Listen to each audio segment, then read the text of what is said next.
हमारे साथ इस वक्त जुड़ रहे हैं केंद्रीय वित्त राज्य मंत्री अनुराग ठाकुर जी। और आपको बताते चलें कि जिस तरीके के हालात देश में हैं, इसमें कई सवाल सामने उठ रहे हैं। मसलन जिस तरीके से कृषि कानून का विरोध हो रहा है, किसान आंदोलन सामने आ रहा है, उसका जवाब आखिर क्या होगा आखिर में।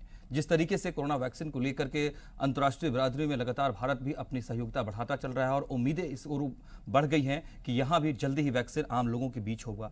जिस तरीके से लोकतंत्र को लेकर, लोकतंत्र की स्वतंत्रता को लेकर के, अधिकारों को लेकर के कुछ घटनाएं ऐसी हुई है, उस पर सवाल उठ रहे हैं। चाहे जम्मू कश्मीर में हम डीडीसी चुनाव का जिक्र करें, चाहे अन्य राज्यों में जिस तरीके के हालात बने हुए हैं, उन तमाम परिस्थितियों में देश कहां है और किस दिशा में आगे बढ़ रहा है, इन तमाम बातों के सवालों के जवाब तलाशने की कोशिश। और हमारे साथ इसके लिए जुड़ रहे हैं केंद्रीय वित्त राज्य मंत्री अनुराग ठाकुर जी। अनुराग ठाकुर जी, बहुत बहुत स्वागत है आपका जी मीडिया पर। धन्यवाद जी अनुराग जी, पहले अन्नदाता की फिक्र करें। सरकार भी लगातार फिक्रमंद है अन्नदाता के लिए, लेकिन कृषि कानून को वो स्वीकार नहीं कर रहे हैं। वो लगातार बॉर्डर पे, अलग अलग जगहों पे डटे हुए हैं और ये कह रहे हैं कि हम इस विरोध को और आगे बढ़ाएंगे। सर, गतिरोध बरकरार है तो रास्ता क्या निकलेगा? सरकार का रुख क्या इस पर आखिरी रणनीति के तौर पर? देखिए, लोकतंत्र में सबसे बड़ी बात है कि आप बातचीत करके हर समस्या का हल निकालें, और मुझे तो यहाँ समस्या भी कोई नज़र नहीं आती। यहाँ तो मोदी जी ने भारत के किसानों के लिए हित में वो 3 कृषि कानून बनाए जिसका वर्षों से इंतज़ार हो रहा था। 30-40 वर्षों से किसी ने किए नहीं, वो मोदी जी ने करके दिए। स्वामीनाथन कमेटी की रिपोर्ट को लागू किया, लागत प्लस 50%, ये मोदी सरकार ने लागू किया, यूपीए ने नहीं किया। इसके अलावा किसान को आज़ादी दी कि वो किसी व्यक्ति को किसी दाम पर, किसी भी स्थान पर अपनी मर्जी से अपनी फसल बेच सकता है। केवल लोकल मंडी तक सीमित नहीं रखा, अगर वो चाहे लोकल मंडी तक भी जा सकता है जी, नहीं तो किसी को भी दे सकता है।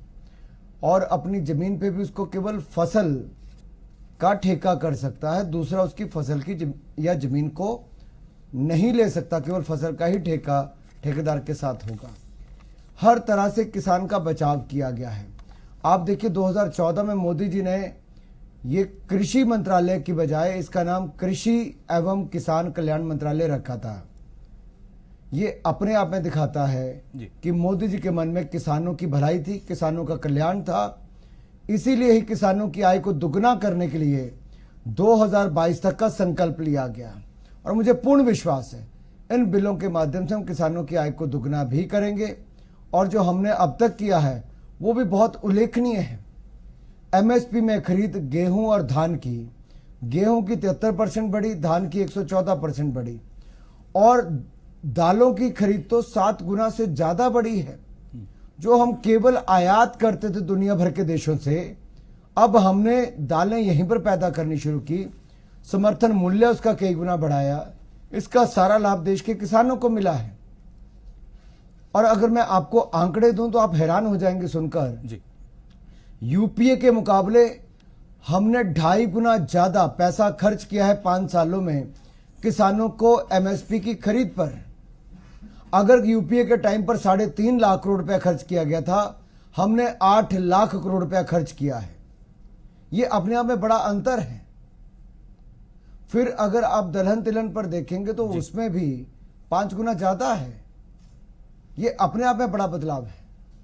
ठीक है, लेकिन सर, किसान डटे हुए हैं और खुद प्रधानमंत्री आगे आ रहे हैं, खुद केंद्रीय कृषि मंत्री आगे आ रहे हैं, वो अपील लगातार कर रहे हैं। बेशक किसान थोड़े नाराज हैं, थोड़े गुस्से में हैं, लेकिन लगातार अपील कर रहे हैं। क्या लगता है ऐसा है कि इस अपील का कुछ असर हो रहा है, या शायद थोड़ा वक्त गुजरे तो भी कम से कम हो सकता है कि किसान इस बात को समझे और एक बार फिर से टेबल टॉक पर आगे बढ़ेंगे? देखिए, पूरे देश भर में शांति है, किसान इसका स्वागत कर रहे हैं। अगर 1-2 राज्यों में कुछ लोगों ने इसको भड़काने का काम भी किया या गुमराह करने का काम किया, तो सरकार का दायित्व था हमारा कि हम किसानों को और जागरूक करते। हमने समय समय पर पिछले 6-7 महीनों में किया भी, आगे और भी करेंगे। बातचीत करनी थी, एक नहीं, हमारे अधिकतर मंत्रियों ने, कृषि मंत्री ने, रेलवे मंत्री ने, कॉमर्स मिनिस्टर ने, गृह मंत्री ने, देश के रक्षा मंत्री ने, इन सब ने ही इनसे बातचीत की। इससे अपने आप पता चलता है भारतीय जनता पार्टी की ये सरकार मोदी जी के नेतृत्व में किसानों से बातचीत कर रही है, लेकिन विषय को पूरी तरह पारदर्शिता से समझना ना समझना और केवल इस पर अड़े रहना कि केवल 3 कानून को वापस लो, वो उचित नहीं है। उन पे किस किस पहलू पे किसान कहते हैं कि एमएसपी बंद होगी। मैं चुनौती के साथ कहता हूं और दावे के साथ कहता हूं कि कोई व्यक्ति ये कहे कि हमने एमएसपी खरीद बंद की है।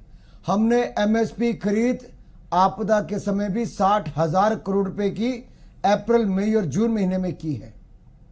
अगली सीजन का फसल हम फिर लेने वाले हैं और पिछले 5 साल में हमने 2 गुना से ज्यादा खरीद की। जैसे मैंने आपको पहले बताया, केवल गेहूं और धान की मैं उसकी बात करता हूं, दलहन तिलहन की तो 5-6 गुना ज्यादा है।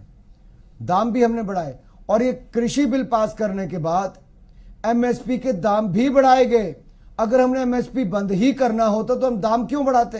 ठीक है, हमने तो उल्टा ज्यादा खर्चा किया है। ठीक है अनुराग जी, अब एक और बड़ा फैसला लिया गया है। हालांकि इस तरह का कार्यक्रम पहले भी अपनाया गया जब कानून लाया गया उसी दौरान, कि तमाम जो बीजेपी के सांसद हैं, मंत्री हैं, जो भी है, चाहे मुख्यमंत्री हैं, विधायक हैं, वो सब लोग अपने अपने क्षेत्रों में जाएंगे। एक बार फिर से ऐसा फैसला लिया गया है कि तमाम जिला स्तर पर जाकर के ऐसे प्रेस कॉन्फ्रेंस करेंगे, चौपाल लगाए जाएंगे। क्या ये आपको लगता है कि ज्यादा प्रभावी कदम हो सकता है आने वाले समय में कृषि कानूनों पर उपजे भ्रम को दूर करने को लेकर और इसकी स्वीकार्यता को बढ़ाने को लेकर? देखिए, जागरूकता किसी भी विषय पर हो बहुत आवश्यक है, और जब ऐसी स्थिति बनी है जहां मीडिया के कुछ वर्गों में केवल आंदोलन दिखाया जाता है और जब वो वहां पर जाकर पूछते हैं कि आप किस विषय को लेकर यहां पर बैठे हैं, तो कोई मनरेगा की बात करता है, कोई किसी और चीज की बात करता है। मैं तो केवल कृषि बिल की आज आपके चैनल पर बात करूंगा। मैं इसलिए कहना चाहता हूं, हमने तो प्रधानमंत्री फसल बीमा योजना में भी किसानों को पहले से ज्यादा मुआवजे दिलाए, ज्यादा उसकी कवरेज की, क्रॉप की कवरेज की, किसानों को 5 गुना ज्यादा अगर फसल बीमा से पैसा मिला तो नरेंद्र मोदी जी की सरकार के कारण मिला। और इन बातों को लेकर जब हमारे सांसद, विधायक, मंत्री जन जन तक जाएंगे तो असली बात जनता के सामने आएगी कि सच्चाई क्या है। सच्चाई यही है कि मोदी जी ने ढेरों कदम उठाए हैं किसानों के हित में, उनकी आय को दुगना करने के लिए। चाहे उनको नीम कोटेड यूरिया देने की बात हो, कांग्रेस के टाइम पर तो खाद की कमी रहती थी, हमारे समय खाद की कभी कमी नहीं आई। हमने सिंचाई योजनाओं को पहले से ज्यादा बढ़ाया, खरीद केंद्रों को बढ़ाया। अब 1 लाख करोड़ रुपया कृषि आधारभूत ढांचे पर मोदी सरकार खर्च करने जा रही है, जो हिंदुस्तान के इतिहास में कभी नहीं हुआ। हमने पिछले 3 महीनों में 2.5 करोड़ किसान क्रेडिट कार्ड नए बनाकर दिए, जिससे 2 लाख करोड़ किसानों को दिया। और ये 1 लाख करोड़ रुपया एग्रीकल्चर इंफ्रास्ट्रक्चर फंड के माध्यम से कोल्ड स्टोरेज बनेंगे, स्टोरेज बनेगी, ऐसी बसें, ऐसे ट्रक और ऐसी ट्रेन चलेंगी जिससे किसानों की फसल को देश के अलग अलग कोने तक भिजवाया जा सके, जिससे किसान की फसल सड़े ना और उसको आय भी ज्यादा हो, आमदन भी ज्यादा हो और दाम भी ज्यादा अच्छे मिल सके। ठीक है अनुराग जी, एक पहलू और आया इस आंदोलन को लेकर के, आपने भी इशारा किया, ये भी पहलू आया कि सियासी तौर पर क्या हाईजैक करने की कोशिश हो रही है, देशद्रोही तत्वों के द्वारा क्या इसको हाईजैक करने की कोशिश हो रही है, यहां तक कि अंतर्राष्ट्रीय जो देशद्रोही ताकतें हैं उनके जरिए भी कोई ऐसी कोशिश हुई है क्या? इन तमाम स्थितियों को क्या सरकार एक चुनौती मानती है और इससे निपटना भी होगा अभी सरकार को? एक देश के प्रधानमंत्री ने जो टिप्पणी की वो अपने आप में बहुत कुछ कहता है। वो अंतर्राष्ट्रीय फोरम पर बार बार ये मांग करते रहे कुछ और करने की, जो रिफॉर्म्स हमने अब किए, लेकिन जब हमने वो रिफॉर्म्स किए तो उस पर राजनीति दूसरे देश में बैठकर करने का प्रयास किया, जो दुर्भाग्यपूर्ण है। इससे पता चलता है कि कुछ ना कुछ पीछे से गड़बड़ है। और वो गड़बड़ क्या है, मैं मीडिया के मित्रों को भी चाहता हूं कि हम राजनीतिक लोग ना कहने की बजाय आप लोग वो जनता तक अवश्य लेकर आएं। कौन सी ऐसी ताकतें हैं जो देश को तोड़ने का प्रयास कर रही हैं? कौन सी ऐसी ताकतें हैं जो मोदी सरकार का किसानों के लिए इतना कुछ करने के बावजूद उनको भ्रमित करना चाहती हैं और एक गलत संदेश देश के अंदर देना चाहती हैं। ये बहुत आवश्यक है और किसान भाइयों बहनों को भी बैठकर सोचना चाहिए कि इन चंद महीनों के अंदर ही देश के अलग अलग कोनों में इतने सारे उदाहरण आए जहां पर लोगों की आय कई गुना ज्यादा बढ़ गई, बहुत अच्छे उनको दाम मिले। तो इन किसान भाइयों बहनों को कौन गुमराह कर रहा है? इसके पीछे एजेंडा क्या है? कुछ लोग 2022 का चुनाव देख रहे हैं, हम लोग 2022 में किसान की आय को दुगना करने की सोच रख रहे हैं। ये अंतर है। ये किसानों के नाम पर राजनीति करते हैं, हम किसान को अन्नदाता के साथ साथ ऊर्जा दाता बनाना चाहते हैं, किसान की आय को दुगना करना चाहते हैं। ये अंतर है। ठीक है अनुराग जी, कुछ और इश्यूज पर अगर आए, पश्चिम बंगाल में जो वाकया हुआ अभी, राष्ट्रीय अध्यक्ष जेपी नड्डा के काफिले पर जिस तरीके से हमला हुआ, राष्ट्रीय महासचिव कैलाश विजयवर्गीय भी रहे, इसको क्या केंद्र बीजेपी केवल राज्य की कानून व्यवस्था या सरकार के नेतृत्व की चुनौती के तौर पर देखती है, या इससे आगे भी इसको देखा जा रहा है? खुद गृह मंत्री एक बार फिर से वहां दौरे पर निकलने वाले हैं, जाने वाले हैं। देखिए, दिक्कत यह है कि कहने के लिए वो दीदी हैं, लेकिन दादागिरी का खेल है। नाम उनका ममता है, ममता से नाता दूर दूर तक का नहीं है। मर्यादाओं को तोड़ तोड़कर हिंसा, हत्या और खूनी संघर्ष का दौर चल रहा है। ये पश्चिम बंगाल को कलंकित कर रहा है। एक के बाद दूसरे ऐसी घटनाएं होना, 130 से ज्यादा हमारे कार्यकर्ताओं का मारे जाना, हमारे राष्ट्रीय अध्यक्ष और बड़े नेताओं पर पथराव करना, गाड़ियों को तोड़ देना, मारने की कोशिश करना, क्या ये लोकतंत्र में कभी चल सकता है? ये कोई भी समाज इसको स्वीकार नहीं करेगा। और ये ममता बनर्जी जी अपने लिए गड्ढा खोद रही हैं। जो कल तक अलग अलग शब्दों का उपयोग करती थी, फड्डा बुद्धा और ये सब करने का, वो अपने लिए गड्ढा खोद रही हैं। ये गड्ढा इतना गहरा होगा कि ममता बनर्जी उसमें से कभी बाहर नहीं आ पाएंगी, क्योंकि राजनीति में आप अलग अलग विचारधाराओं को लेकर अपनी अपनी बात रख सकते हैं, लेकिन एक संक्रमित सोच के साथ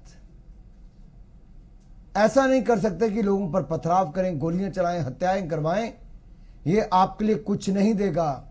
ये खूनी संघर्ष अगर आप क्रांतिकारी भूमि पर कर रहे हो तो ममता बनर्जी जी पश्चिम बंगाल का इतिहास भूल रही हैं, जहां रविंद्रनाथ टैगोर से लेकर श्यामा प्रसाद मुखर्जी से लेकर नेताजी सुभाष चंद्र बोस से लेकर स्वामी विवेकानंद की भूमि को बदनाम करने का काम ममता बनर्जी जी ने किया।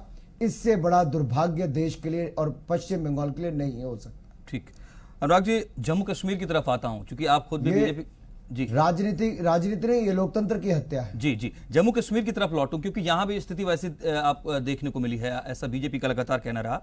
एक तरफ डीडीसी के जो चुनाव चल रहे हैं, आप खुद उसके प्रभारी भी हैं राज्य में, गुपकार गठबंधन के तौर पर भी एक चुनौती सामने आई है, इस तरह की भी स्थिति बनी है। कैसे इसको देख रहे हैं आप जम्मू कश्मीर में बीजेपी को? देखिए, गुपकार गठबंधन ये पहली बार नाम बदल कर हुआ है। आप कह सकते हैं पुरानी ही टीम में एक नया नाम दिया है। उत्तर प्रदेश में ये लोग महागठबंधन बनाकर लड़े, वहां पर हारे। ये बिहार में लड़े महागठबंधन बनाकर, वहां हारे। ये देश का चुनाव महागठबंधन बनाकर लड़े, वहां पर हारे। ये मणिपुर में उपचुनाव लड़े, सारी की सारी सीटें हारे। ये लोग गुजरात में लड़े, इनकी जमानत जब्त हुई। उत्तर प्रदेश में कांग्रेस को मात्र 2% वोट मिल पाया और मध्य प्रदेश में भी 28 में से केवल 8 सीटें जीत पाए। ये हैदराबाद का चुनाव हारे, ये राजस्थान का चुनाव हारे और अब ये जम्मू कश्मीर में भी हारेंगे। यहां पर भी कमल खिलने की तैयारी है, भाजपा की जीत होने की तैयारी है। अनुराग ठाकुर जी, थोड़ा सा अगर आपके प्रदेश की तरफ चलूं, हिमाचल प्रदेश की तरफ, वहां गवर्नेंस को लेकर आप लगता है कि आप सही तरीके से सही दिशा में काम चल रहा है? क्योंकि थोड़ा सा कुछ गतिरोध की स्थिति आई थी, अनुराग जी आपको भी अगर संज्ञान में हो, सेंट्रल यूनिवर्सिटी को लेकर के ऐसा एकदम से प्रोजेक्शन किया आया सामने विपक्ष की तरफ से कि अनुराग ठाकुर और सीएम जयराम ठाकुर के बीच मनमुटाव है, कुछ ठीक नहीं चल रहा है और बीच में सेंट्रल यूनिवर्सिटी। हम चाहेंगे कि आप थोड़ा इस पर हमें जानकारी दें, रोशनी डालें। मुझे लगता है इसकी तो प्रशंसा करनी चाहिए, क्योंकि जिस सेंट्रल यूनिवर्सिटी के लिए हमने लगातार प्रयास किए कि वो बने, अगर मुख्यमंत्री जी के रहते हुए हमने इस बात को उठाया तो जनता के हित में उठाया। मुख्यमंत्री जी ने उस पर कदम उठाने के लिए शीघ्र ही कहा, वो जनता के हित में कहा, और इसका विलंब हुआ तो कांग्रेस के कारण हुआ था और इसका खामियाजा देहरा की जनता को भुगतना पड़ा। उसी मंच से मैंने कहा कि जयराम जी ने शानदार काम किया, 3 साल में अच्छी सरकार चलाई, अगले 2 वर्ष भी हम इनके नेतृत्व में काम करके शानदार सरकार चलाएंगे और फिर दोबारा सरकार को रिपीट करेंगे। लेकिन किसी ने वो वीडियो नहीं दिखाया जो 3 बार कहा होगा। इसलिए जिसको राजनीति करनी वो करे। हमें सेंट्रल यूनिवर्सिटी को देहरा और धर्मशाला में बनाना है ताकि हिमाचल प्रदेश का उससे लाभ हो जी। अगर जनता की आवाज जनता के प्रतिनिधि नहीं उठाएंगे तो कौन उठाएगा जी। अगर अफसरशाही पर लगाम नहीं कसी जाएगी तो कौन कसेगा। ये काम हमारा है, हम करेंगे। ठीक है अनुराग जी, पंजाब जिस तरीके से सहयोगी लगातार आपके साथ रहे श्रोमणी अकाली दल, उनका अलग हो जाना, क्या अब 2022 के मिशन के तौर पर हम आपसे अगर पूछना चाहें, क्या बीजेपी का वाकई एक सिंगल रूट है और बीजेपी अपने आप को वहां बेहतर और मजबूत स्थिति में पाने के लिए क्या नई रणनीति लेकर आ रही है आगे? देखिए, हमने अकाली दल के साथ ईमानदारी के साथ गठबंधन का धर्म निभाया। उनके पास मात्र 2-2 सीटें लोकसभा की जीत कर आए, फिर भी हमने उनको कैबिनेट पद दिया, कोई मान सम्मान में कमी नहीं छोड़ी। ये उनकी जिम्मेदारी थी कि कृषि कानून पर जब वो स्वयं चाहते थे कि ऐसा ही हो, उसके बाद जनता को समझाने की बजाय गुमराह करने का काम, या हो सकता है उनके ऊपर दबाव हो, वो दबाव नहीं ले पाए, छोड़ना पड़ा, ये वो ही बता सकते हैं। लेकिन भाजपा ने उनके मान सम्मान में कोई कमी नहीं छोड़ी थी। जनता ने उनको कम सीटें दी थी, फिर भी हमने मान सम्मान पूरा दिया। बीजेपी के रोड मैप के बारे में तो अनुराग जी बता सकते हैं, हम 2022 में किस रूप में देखेंगे विधानसभा के चुनाव में बीजेपी को? कोई भारतीय जनता पार्टी ने फिर से सहयोगी वापस आए या तय है कि अकेले? अभी आपने देखा तेलंगाना में, हैदराबाद, नहीं, आपने अभी भी देखा तेलंगाना में हमने शानदार प्रदर्शन किया। आपने देखा हरियाणा में हम लोग पहले गठबंधन में लड़ते थे, फिर हमने अपने बलबूते पर सरकारें बनाई। अब जहां जहां संभव हो रहा है, भाजपा का ग्राफ बढ़ रहा है, मोदी जैसा कुशल नेतृत्व और ईमानदार नेता मिला है, तो निश्चित तौर पर देश के किसी भी राज्य में भारतीय जनता पार्टी को पूरी ताकत के साथ लड़ना होगा, चाहे पंजाब भी क्यों ना हो। हम एक राजनीतिक दल हैं, अपने विस्तार के बारे में निश्चित तौर पर करते हैं, और देश के कोने कोने में, असम हो, त्रिपुरा हो, हमने वहां पर भी सरकारें बनाई और नॉर्थ ईस्ट के राज्यों में भी सरकारें बनाई। पश्चिम में अगर हम ये कर सकते हैं तो पंजाब में तो हम पुराने सत्ता में भी कई बार रह चुके हैं। इसलिए वापस पंजाब में पंजाब की सेवा करने के लिए भारतीय जनता पार्टी पूरी ताकत के साथ लगेगी। ठीक है अनुराग जी, देश की अर्थव्यवस्था आपसे बेहतर अभी कौन बताएगा? क्या सही दिशा में हम देख रहे हैं देश की अर्थव्यवस्था को बढ़ते हुए? क्योंकि बहुत चुनौतियां पीछे रही हैं, कोरोना काल, इंडस्ट्रीज से बहुत कुछ प्रभावित हुआ। अभी मौजूदा स्थिति को कैसे देखा जाए? देखिए, अगर आप कुल मिलाकर देखें तो जिस तरह से वी शेप रिकवरी हुई है, ये अर्थशास्त्रियों ने माना कि बहुत अच्छा हुआ है।